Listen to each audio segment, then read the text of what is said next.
Welcome to another episode of the Kick and Cover podcast. Today we have Matt Bartley, longtime Xenia high school assistant with over 29 years of coaching experience at Xenia, Miami Trace, and a few other schools. Coach, how you doing? Good, Coach. How are you? I'm doing good.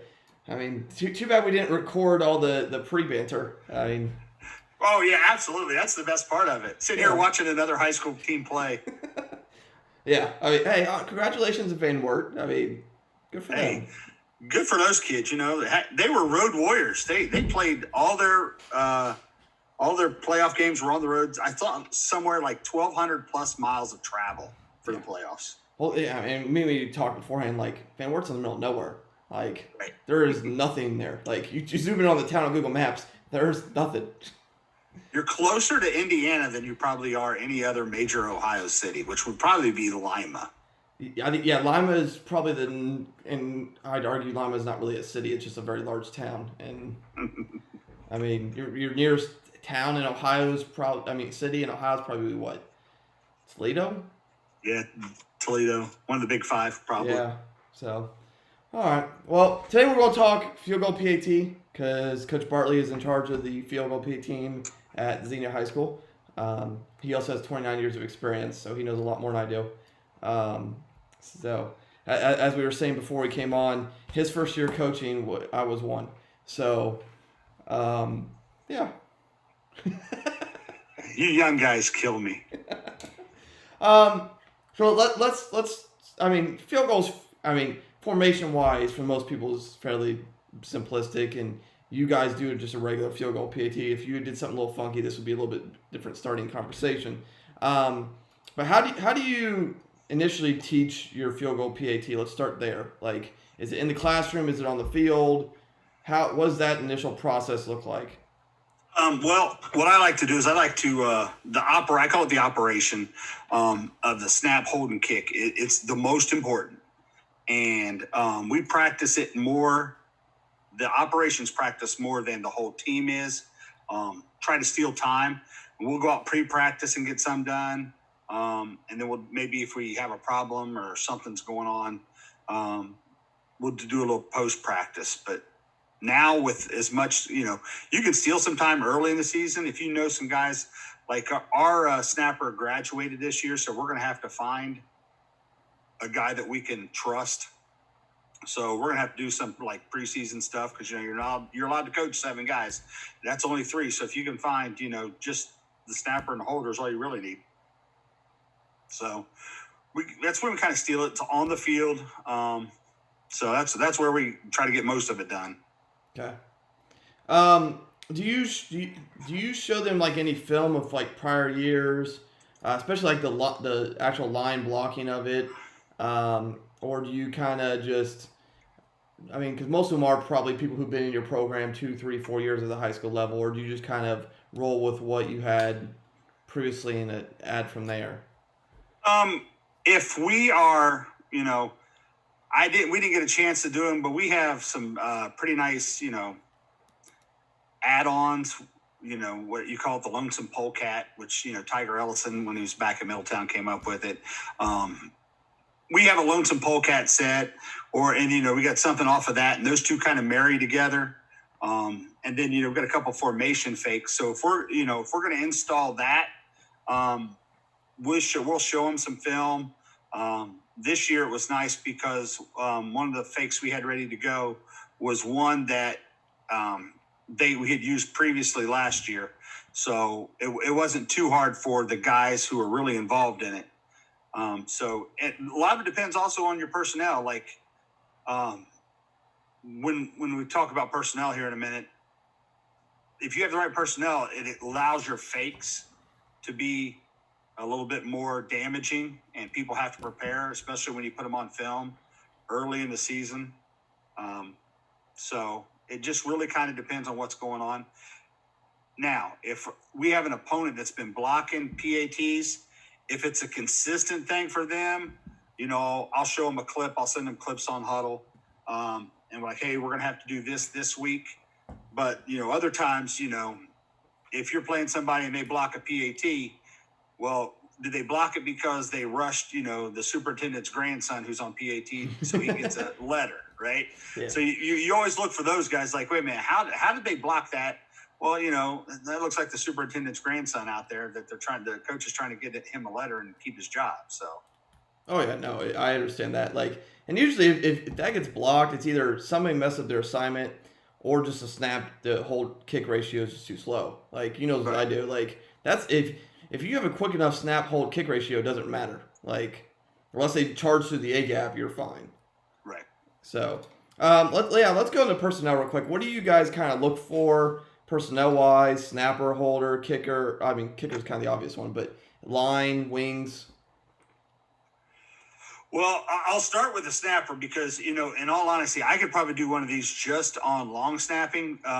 When I was at Wright State, I had to take a kinesiology class, and one of the things we had to do was a sports movement, and so I did long snapping. So I had to make a video. We had to, all these angles and stuff, and I really, I was already coaching long snapper, so I felt it was pretty easy. So, snapping for me, you got to find somebody that's coachable, because even though people say you're just throwing a pass between your legs, there's a lot more to it than that. You got to have where your hand's at, especially your guide hand. And when I start coaching them here, and they're like, man, why do you care about where my offhand is, and why does my middle finger have to be here?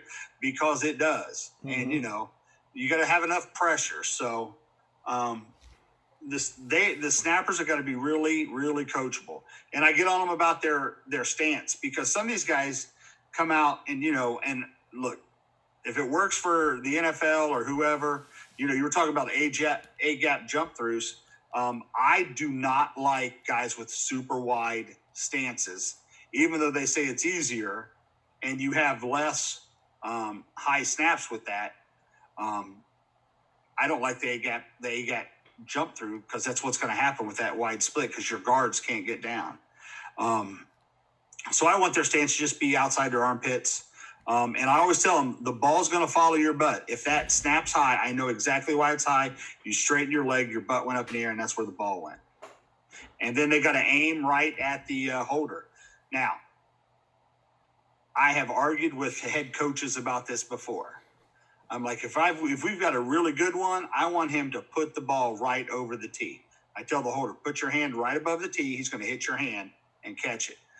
But if you don't trust your snapper, you got to have him snap it right at the holder's chest, because he's got to have a backstop, because that ball can go a little bit everywhere.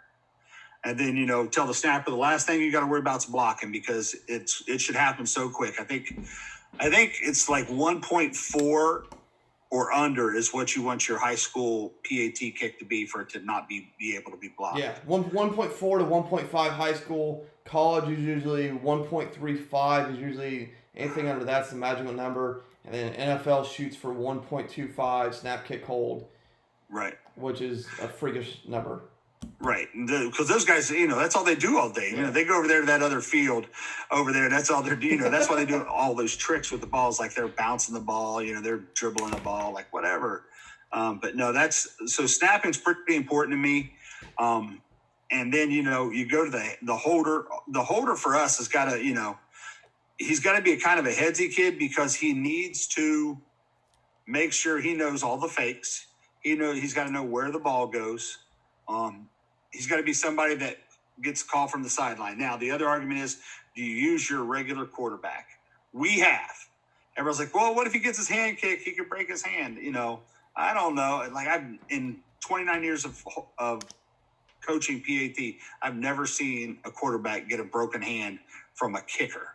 And I've coached some straight toe kickers, and I mean, that's where you're most likely to get it done. But they just got to make sure we got 11 out there, because there are times kids forget, like, oh, wait, we just scored a touchdown. Oh, I'm on PAT. Let me run out there late. And then they got to, the other thing that's really hard for them to do is getting used to having what knees down.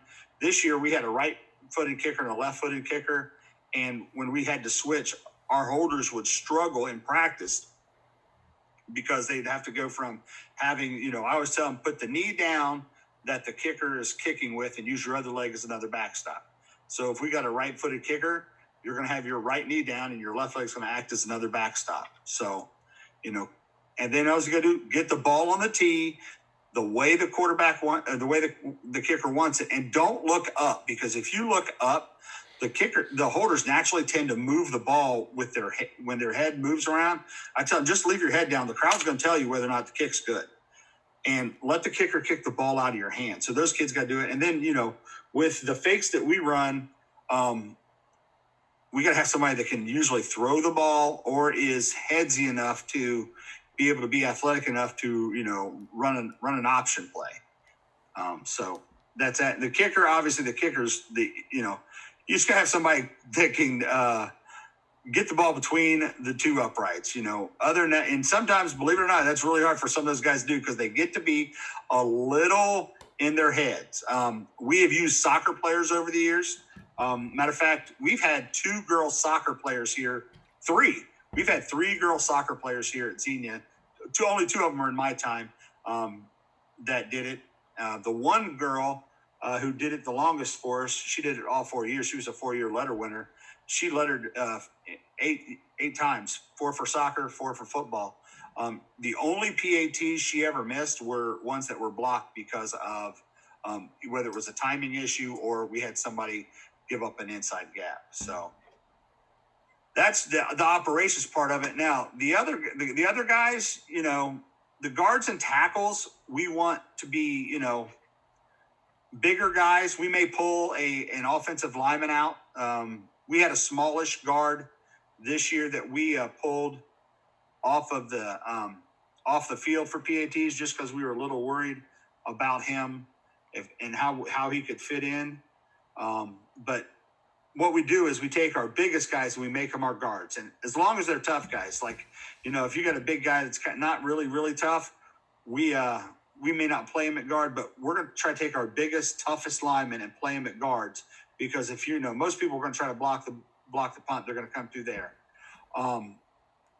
Tackle's going to pretty much follow the same thing, and they will also do similar jobs. And I can talk about how we kind of teach it, because we've messed around with the footwork, and I think we've got it now where we want it. Our tight ends, we like to be bigger linebacker types, but they need to be able to catch the ball because of our fakes and because of fire. Everybody running some people call it fire, and when the ball gets loose for some reason. And then our wings, we're looking for our taller, lengthier guys. We want long guys to be our wings, because what it does is it stretches the distance from the edge to the kicker. And for us, it's been our outside linebackers because they're athletic, they're tough, and they're not afraid to step in there, and they're pretty.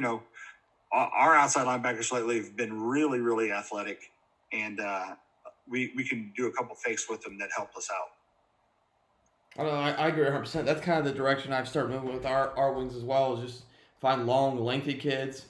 Our right wing this year was just a long 6'4" sophomore backup lineman.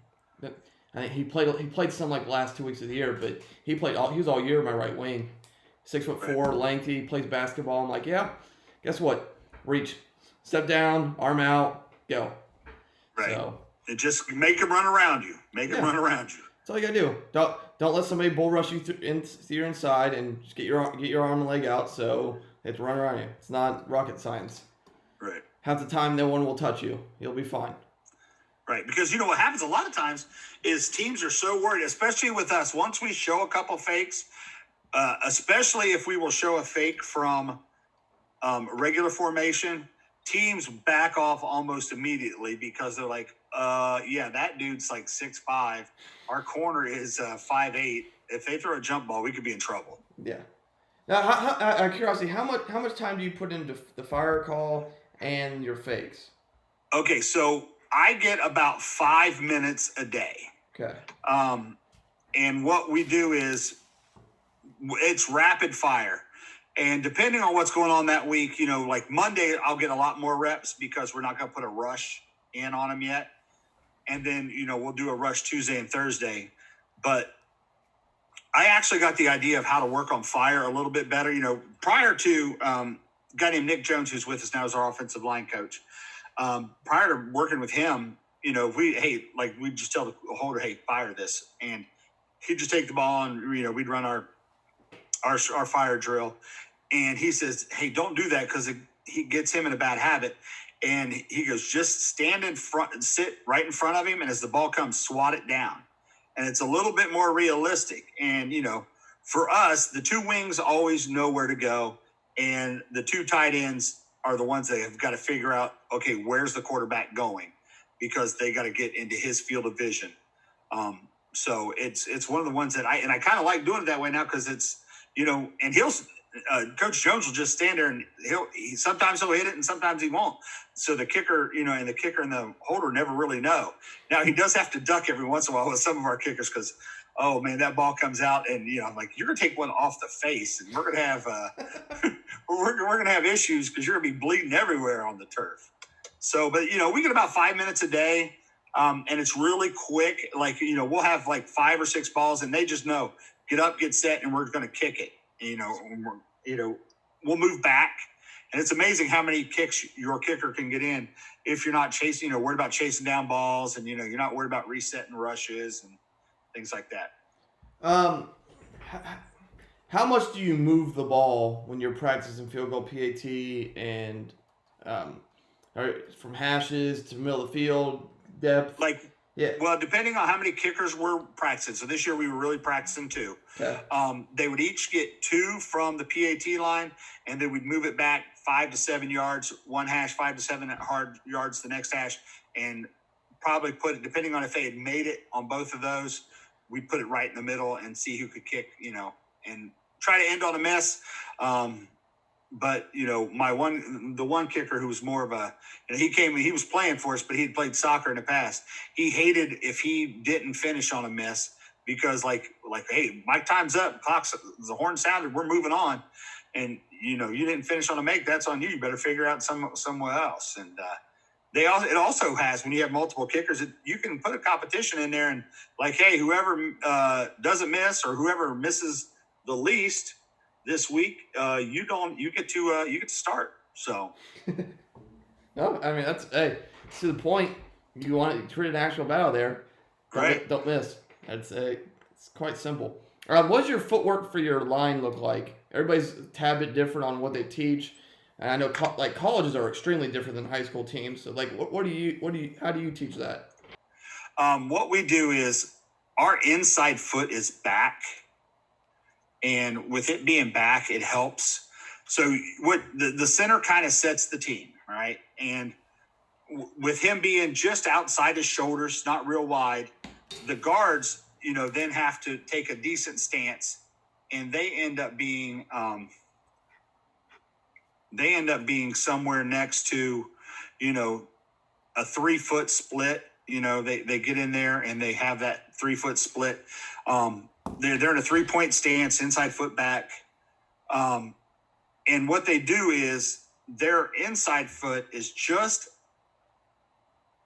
outside of the next person's inside foot. So this is true for the guard, the tackle, and the tight end.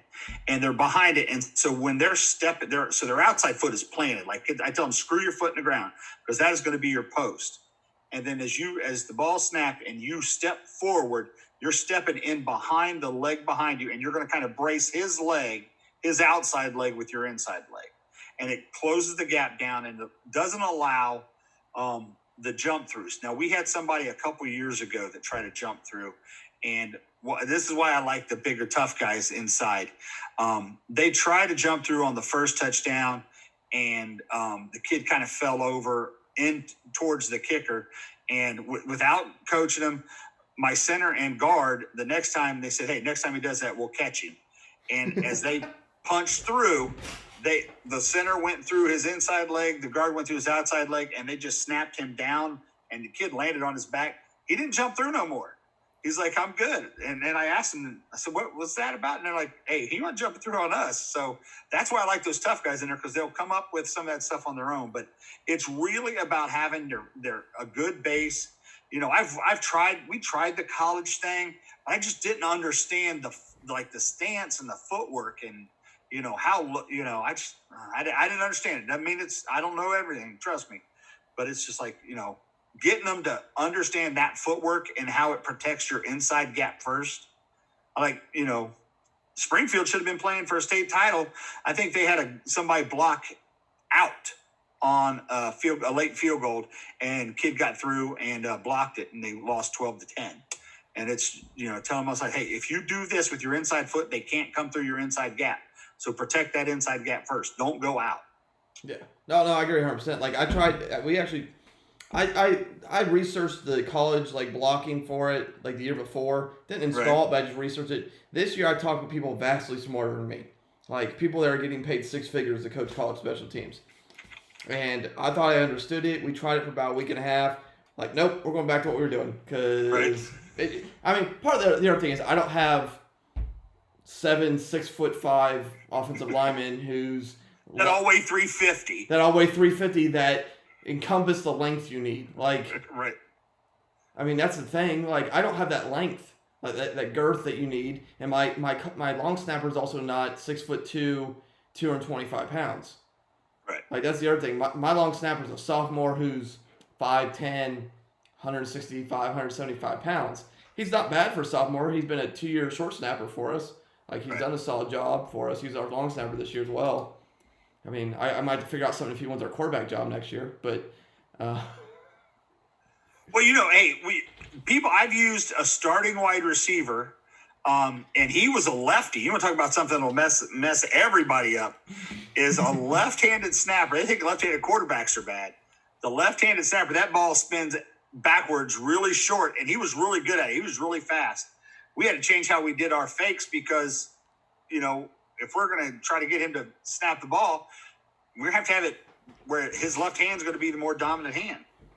So we've had – Go ahead. We've had him – we've had a starting offensive lineman do it, and this year was our starting DB. You talk about your guy being 5'10", 160. I think our DB was like 5'9", 145. And, so we really had to protect him because if somebody – now, that's the only good thing in high school is they can't rush the center. Yeah. So he's going to get protected. Yeah. I mean, that is a safe part. That's something I had to tell him as a freshman. They can't touch you if you don't bring your head up. Right. Okay? They won't touch you. You'll be fine. You have two big biggies next to you. I think you'll be okay. Right. Like, just relax. What is your process of installing your fakes in terms of, do you start with like one, start the year, and then add each week if you don't use it, or even if you use it, do you just put a bunch in? Okay. What does that process look like? So for us, we really have 2 installs for fakes. Now, the one where we have the Lonesome Polecat and the bunch, the fakes, we put them all, I'll put in like 2 or 3 a day because it doesn't, early in the season, you got all this extra time, it's a lot easier to install the stuff then. But our Lonesome Polecat and our bunch fakes are, if we say, hey, we're running diamond, whether we're in the polecat formation or the bunch formation, diamond looks the same and the kids do the same. Okay. Now, the offensive linemen like the bunch a little bit better because they actually think that they're going to be part of something. Like, ooh, we get to be part of a fake. We're just not standing around. So there's that. And then if we're going to do a fake from regular formation, those are very specific to just that, and you can really only do them from that. But the one thing we do that helps save us time is when we're doing the fakes, whether it's from polecat or bunch, is if we call diamond is diamond no matter what we're in. Now, do you guys start installing this stuff in like July during camp days, or do you wait till 2 days? If I can steal the time in camp days, I will. This year we didn't get a chance to because we're too, everybody was behind with COVID. But we'll try to do a little bit in because one, you got to find some guys. Some of our fakes, it takes a little bit, takes a little bit of talent. If you can find, it's some of it's like you get the all 11 offense out there. If you can get the right numbered guys in the right spots and you can move guys off the line, you can do some things, but you got to find who those guys are. Like I had a linebacker that I love him to death. He was a hard-nosed kid, great linebacker, but I wasn't sure he could catch a cold some days. So do I really want him to catch a ball? or can I use him more as a blocking part of it? So, you got to find those guys. And, I think, in 2 days, it's kind of a nice little breakup to give yourself a chance. And then, there are years that, hey, we just don't have the personnel. And that's what happened to us this year towards the end. We kind of limited. We were down to 2 fakes because of some injuries that happened. And, I didn't have an eligible kid at our right tight end or our right wing. Both were ineligible numbered kids because we had some injuries or kids just couldn't get the job done. And I'm like, well, hey, we gotta kick the PAT first. I mean, that's the most important thing. Fakes are fun, but you got to get the right things done with them. Oh, no, I agree 100%. And I don't know if anybody figured it out this year, but we weren't faking crap on field goal PAT. Both of my tight ends were ineligible, and my right wing was ineligible most of the season. So I even told our holders, if for some reason a fire happens, you do not roll out right. There's nobody there. You have a wing dragging from the backside. That's it. So it ain't happening, son. If you roll out right, you better just run to the corner because that's the only thing that's going to happen there. A foot race could happen. No, he hasn't converted those one. Guys. He's the only kid I've ever seen convert a fire call, and it was not throwing. He ran the edge. I think it might have been my first year here. Ran the edge, pylon there. That's the only time in 10 years of coaching I've seen in person somebody convert a fire call. Right. Well, sometimes you get those teams that like to rush hard off the edge. Fairborn a long time ago had a kid that was great off the edge. Probably Easterling. Gosh, I wish I could remember what that kid's name was. But he was coming off the edge hard. And, when you get that kind of block, you got to tell the kid, hey, know that kid's coming and he's going to dive, so he's out. So if you fire, run right where he just came from because they're going to be a person short over there. Yeah. I mean, how much time do you spend scouting the field goal PAT block of your opponent? It'll be the last check I do. It'll be probably, about 5 to 10 minutes. Because now with Huddle, it's a lot easier with Huddle because now all they do is go pull up all their, extra point blocks. And you just get rid of it and knock it out real quick. Yeah. I mean, in practice, how much do you spend time just getting rushes to certain areas or get their specific rush? Because some of the teams we see give 8 different looks at rushing, and it's kind of well. Well, that's where I said you got to go back to. If you got to find out, are they rushing somebody on purpose? Is there somebody they're particularly running at? If they are, then you may not worry about that one so much. And, look at what they've done to you previously. Because, most of us don't change that much, and if you find something that works, you do that. Now, because that's, the other thing I do is I also scout everybody's PAT field goal because I'm like, hey, who should we take a run at this week? Who are we going to try to go after? For us, who's their superintendent's grandson? Because we want to attack that kid.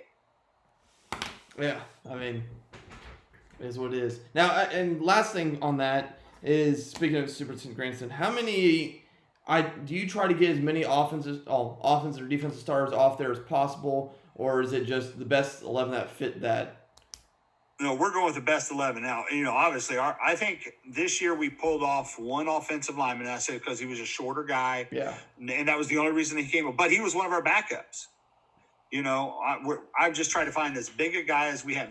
But last year, we had that offensive line. The 5 offensive linemen were they were those guys in there because we just, we flipped this guy around, flipped that guy around. And, I think our one guard came out for the center. So the guard came out so we could bring the long snapper in, but that was really about it. Okay. And then, going back to your holder real quick, this is the last thing I kind of got for you. When you're looking, how much, say you have 2 fairly even holders, does that when the fakes come into play? Yeah, there's kids that hey, he's our best holder, and hey, if he's never missed a snap, He's always got the ball. He'll take a high one and put it on the tee. Fine. We'll probably do that more than we'll let him. Like, hey, we'll sacrifice the fakes, or we'll limit which ones we will do with him, because maybe he doesn't throw the ball so well, or he just he doesn't he just doesn't have, he's not headsy enough to do it. But it's helpful if that kid's a little bit more talented. We started the year with a kid he was athletic, great hands. He got injured late in the year, and we had to put in a kid, and it limited the number of fakes we had. Like, well, he can't do this one, so it means he can't do this and this and this, so let's just stick to this and this one. And, the fakes for us, we don't fake it. We're never going to fake the field goal. If we're going to fake a field goal, we'll leave the offense out there. If you're going to run a fake field goal, run the offense play. But if it's PAT and you got something on them because somebody comes screaming off an edge and like, hey, we're going to run this against them this week, then you can do it. But, try to have the holder's got to be a headsy, the catch and putting the ball down. We had the last game of the year, we had one missed PAT, and it's because the kid didn't trust the kicker wasn't going to hit his hand, and he let go. Like, you literally watch the end zone film. The ball's on the tee. He lifts his hand off the tee, off the ball, and the ball starts to fall. And that's why we have a missed PAT. Oh, I get it. Now, last question I have for you to end this podcast, because I'm always curious about how every school does this differently. How do you find kickers? A lot of times we say, hey, who knows how to kick? And then, there's been years, like I said, there's been years we haven't had it. And, we'll let them try. But, and every offensive lineman raises their hand when you say, who here knows how to kick? You know that as well as I do. I don't. Every year when I ask that question, every single lineman, hand in the air. And if they can do it, hey, our kicker, who really probably, maybe should have kicked more this year, was our starting right guard. He was below average. He'll argue with that one. I know. So he probably should have kicked more, but it got to a point where he was just so tired. He's like, I can't get a good swing on the ball after driving the ball. We didn't score a lot of 70-yard quick scores. We're a lot of 70 yards. 10 plays for 70 yards, and so you're a little tired. And I bet his dad did not like that excuse. I'm just guessing. His dad may have told him to suck it up once or twice. For background for people listening, his son was the kicker this year. Just FYI. Well, he was the starting right guard. He should have been our kicker, but he didn't. Yeah. The other kid was fine, but he was just, he was a kicker more. Like every once in a while, he would just, something would come off his foot funny, and it was his swing mechanics. I felt like I needed to have, a swing doctor come in and help him at times. Because there's, I can do the hold, I can do the snap, the kicking. I'm like, put your foot on the ball, put it through the goalpost. That's all you need to do. I don't care all this other steps, and just kick the ball. Yeah. Oh no, I agree. And but back to that. I mean, besides everybody raising their hand at practice, is there anything else you recruit soccer, intentionally go to soccer practice, talk to kids? Is there anything else you handle there? Well, yeah, because I'll hang around because, we practice on our game field, so soccer plays after. And I already know there's 2 kids next year that if we have a problem, I will go approach them early in the spring. Like, hey, we need a kicker. Have you ever thought about kicking a football? And, if you get them over the fact of, hey, look, they can't hit you, and if they do, it's a penalty. So if you get them over that contact, there was one year we had 3 kids come out and try, and we just kept rotating them. They were 3 soccer players. All of them were good field goal PAT guys. One of them was more of a PAT guy than he was a field guy. So you look for leg strength, and that's why I said we've had 2 girl soccer players kick for us. And both of them scored a point in games, so it was nice. But neither one wanted to kick off, which is the other place you like to find. If you're gonna have to go to a soccer kicker, if you have to finding a guy, because they're a little bit more willing to at least try to get their nose in there on a tackle. But it's. You just gotta look, and don't be afraid to ask soccer guys. I mean, what's the worst thing they're gonna do is tell you no? Well, just get your 2-point plays ready. It's not that big of a deal. Yep, no, I agree. I mean, I didn't even have to go recruit our kicker this year. Our head soccer coach's son, our head soccer coach brought his son to our practice, called me, and was like, "You still need kickers?" I'm like, "Yeah." So it was right. nice. Like, and some of them think it's kind of cool because the best part is they have to, they end up trying to, like, oh, hey, I'll just show up the last 5 minutes practice. Now you have to adjust practice for them.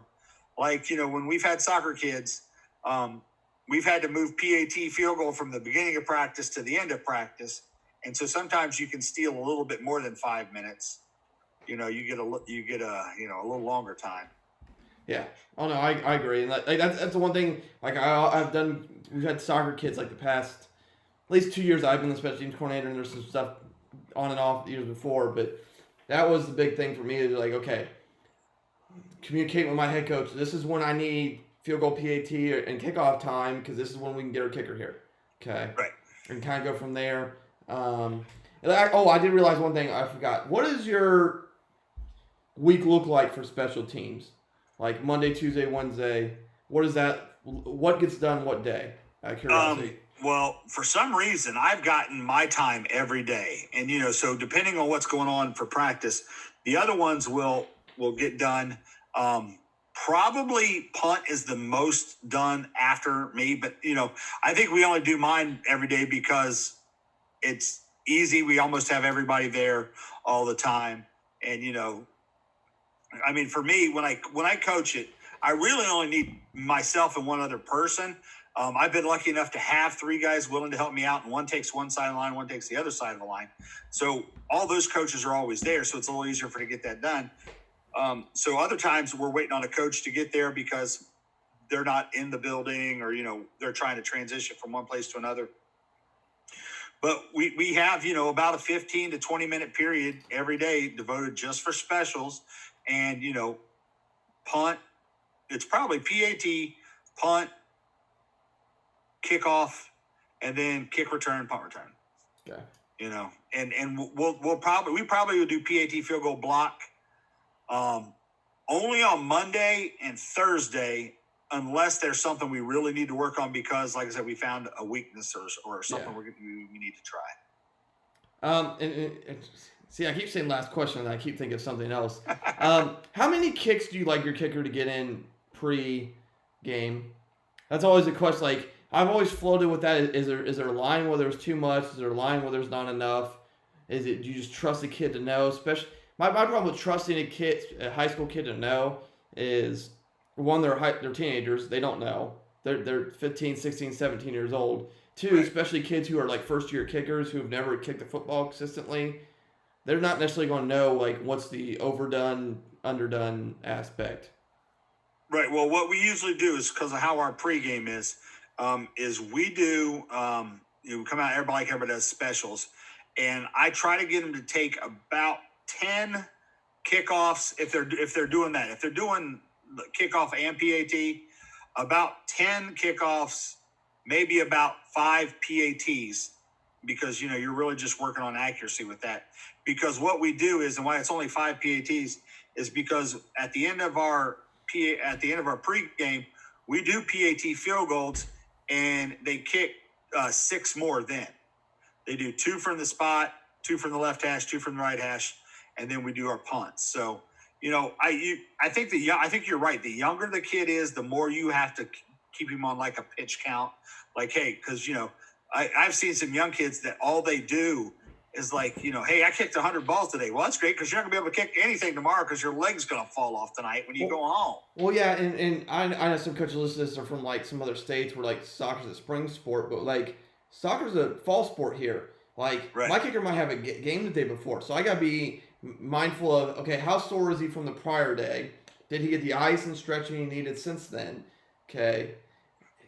And then what's the warm-up level and then what's the overusage line? It's just like, that's what we got. Or even worse, like you're at practice and they got a game tonight or later, like, I'll be like, hey, don't come today because you're playing tonight, Yeah. And they're like, I got to kick. No, you don't have to kick. You're going to kick about, 7,000 times tonight. And, Well, that's where I told ours, I'm like, that's where our backup kicker will get reps. He'll get reps on Thursdays. You'll get reps earlier in the week. Like, I know you're going to be fine. You got the soccer game. I want you fresh for that. That's your primary sport. Yeah, because then all of a sudden, if they can't kick because their legs sore, they get a hip flexor problem from kicking a football, and the soccer coach now is mad at you. And you never get to use another kicker. So, our soccer coach likes me, so I think. Right. Well, hey, that's helpful. Yeah. We got two great guys here at Xenia. So it's if we can't find a guy, there are a couple girls. Like I keep saying, Dave, like I don't want it. Like all you have to do is kick PATs. It's a 20-yard kick. You kick a soccer ball 40 yards. This is nothing. Yeah. I mean, it's a cake. So we tried out a girl kicker this year. Well, she tried out and then ended up not doing it. But, I mean, she probably could have field goal PATs for us all year. I mean, she had a good leg. She's our starting goalie for our girls soccer team probably for 2 or 3 years. I don't know how long she was there, but she's a pretty dang good goalie. So why not try her? See, this is the thing I can never get our kids who play goalie. Come try to punt the ball. You do it every day. Yeah, that's a whole nother conversation that we're not going to have at the moment. Hey, the Australians, everybody getting all these Australians to come do it. Hey, I'm all for, how our punch struggled. Right. You've seen our punters, and it's not their, I mean, we're limited. I mean, that's not necessarily their fault, but right. Trust me, I am well aware of trying to recruit punters right now. So right, it is the hardest. I think kicking may be one of the hardest skills to teach if you don't really know it. Yeah. Because of all the fine details and especially punt, you got to get the drop right. And, well, that's for me, I just tell them keep your head down, focus on the ball, and kick it. Yeah, I mean the drop is the biggest thing. I mean because. Half of them will be sloped wrong. They'll try to throw it out there. It's just like, oh God. So, all right. Well, life is a special teams coordinator, brother. Yes, it's very much so. We'll wrap it up there. If any coaches want to get a hold of Coach Bartley, his information will be in the bio. Coach also has a couple other videos on my channel. One on coaching linebackers. And one on kind of stuff he's learned over his time as an assistant coach. Coach Bartley is a very well recognized for his ability to be as assistant coach and his contributions not only to his schools that he's coached at, but as a regional director for Coaches Association, the good stuff he does for our game. So that was another episode of the Kick and Cover podcast. Thank you again, Coach Bartley. Appreciate it.